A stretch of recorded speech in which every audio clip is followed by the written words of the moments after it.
The Canon C100 Mark II over the years has become a favorite amongst filmmakers, and that's for some quite good reasons. When choosing a camera for a project, there are a couple of challenges we face as filmmakers. One of them is budget constraint. We want a camera that we can use to deliver the project without breaking the bank. The other one is the learning curve. We want a camera we can pick up, go out there, get the job done without too much fiddling. Another third challenge you might always face when choosing a camera for a project is getting a camera that can allow us to adapt to different shoot styles. So if you want to shoot corporate videos, this camera will help you get that done. Interviews, this camera is there for you. Documentaries, comes in handy. Short films, yes, it answers. Is this social media content? This camera will get the job done. And that is why today I want us to have a discussion around 9 good reasons why I still hold on to this particular camera even this 2025. And for those filmmakers who once in the past owned this camera and no longer have it with them today, 9 good reasons why they might be missing this particular camera even this particular 2025. And for you out there that you're considering getting this particular camera or adding it to existing line of cameras, 9 good reasons why I might highly advise you to pick up this camera. Without wasting time, let's get started with the first reason. So the reason number 1 is this particular C100 Mark II is built like a tank.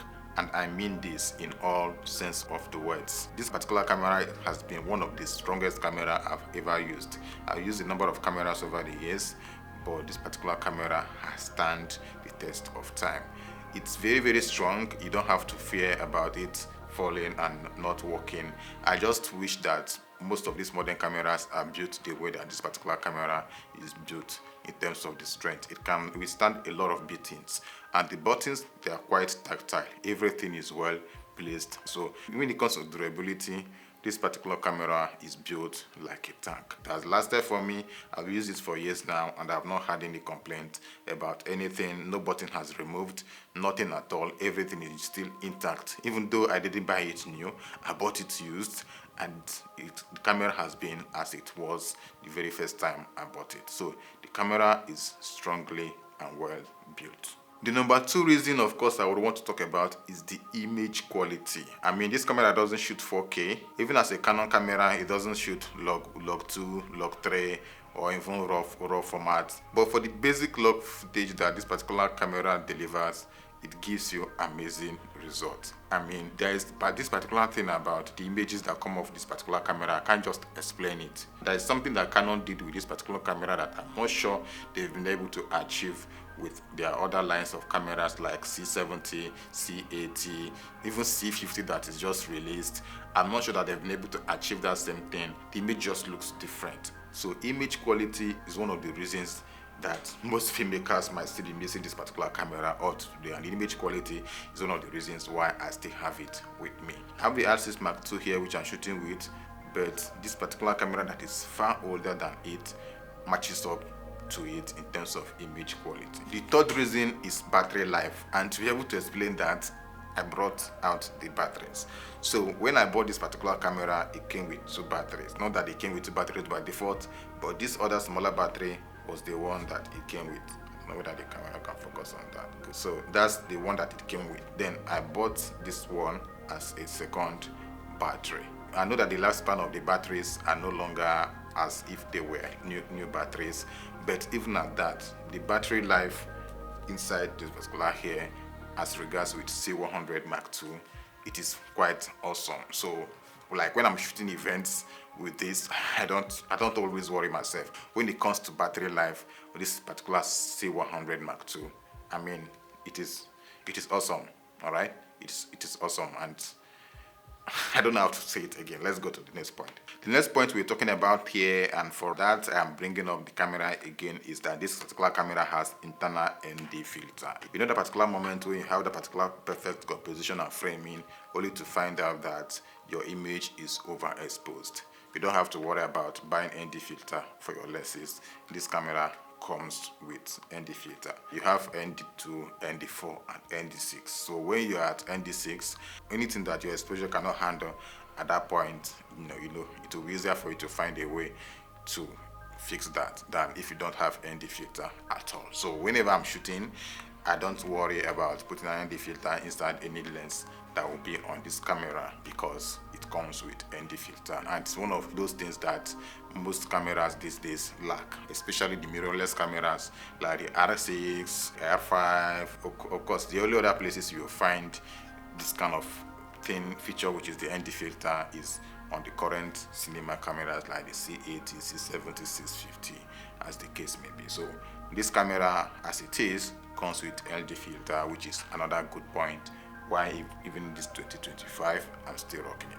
Now the next point here is low file size. I've told you about the amazing image quality that comes off of this particular camera. It delivers a particular level of image quality at a very low file size. You can have a 64 gig memory card inside this particular camera and shoot as long as you want. Of course, it will get filled up at a point, but when you compare it to the file size that comes off a camera like the R6 Mark II, you will see that there is a light years of difference in terms of the file size. So this particular camera gives you a very great image quality at a very low file size. So with this particular camera, you don't have to worry about buying tons of memory cards, buying tons of hard disk for storage of the raw files. Why? Because the camera will give you videos with low file sizes even when it delivers on the quality side. And of course, how can we talk about a budget camera without talking about the price? It's one of the most oldest cameras out there, but because it's still giving that particular result and it's giving it at a very reasonably cheap price. Whether you're checking eBay, you're checking Amazon, you're checking B&H, wherever you're buying this particular camera from, you'll be able to get it at a very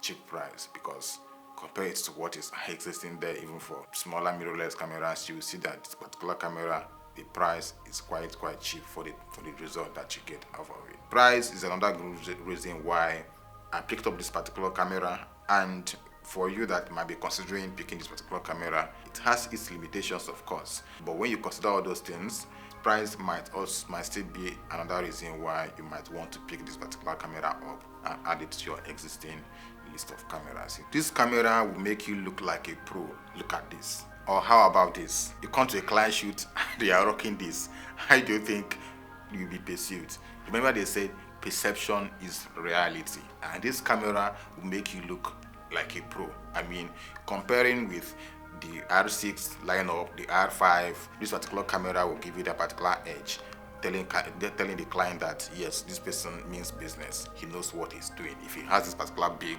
equipment like this, why won't I trust it? I've had a client actually make comment on this particular camera. I made a video about this earlier on.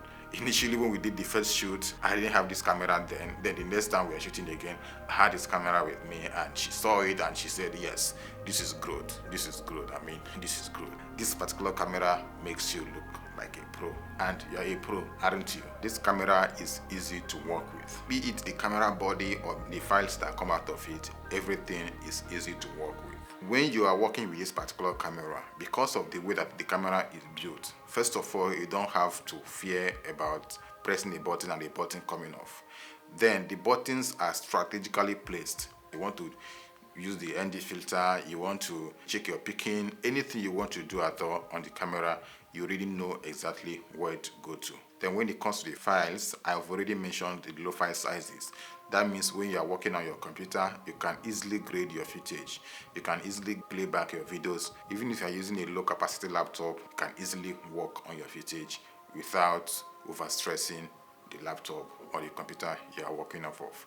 Good point again for C100. This camera is adaptable to other gears. If you already have an existing line of cameras, existing line of lenses, and you want to pick up this particular camera either as a B cam or a C cam, this camera will work exactly for that. I've paired this camera with Canon R. I've paired it with Canon R6. Of course, I would have to do some tweaking to match the footage around it, but end of the whole day, it doesn't stress me that much. Also talking about being adaptable, let's talk about line of lenses. This particular camera, like you may know, is a Super 35 sensor. So even at that, your EF lenses works perfectly on it. Here I have the 70-200, which is the EF lens on this particular camera. I've rocked this particular camera with my 16 to 35. I've rocked it with my Canon 50mm 1.4. I've rocked it with my Sigma 85 when I had my Sigma 85. And currently I still rock it with my Sigma 35 1.4. So even if you have a camera that is not native EF lens, you can still adapt it to this particular camera and everything will work perfectly. The only thing I have not had a chance to test, because I don't own it yet, is an RF lens. But I so much believe that as long as you can use an adapter for like EF to RF adapter, it will still work very well with this particular camera. So when it comes to being able to adapt it to your existing line of gears, this camera will deliver on that. Alright, we've already talked about the 9 points. Another point I want to mention here as a bonus point is the audio. This particular camera delivers on the audio. First of all, the audio quality that comes out of it is different. It's out of this world. And then secondly, the SLR input, right? So it comes with SLR input, which you can easily run your XLR cords into it, and it will give you that particular awesome audio quality. If you've had any experiences with the Canon C100 Mark II, be it good experience or bad experience, I would love to hear about them in the comments. And if you found this video helpful, don't forget to like, comment, and subscribe. Be sure to check this particular playlist here for more filmmaking tips. Thank you for watching and keep creating.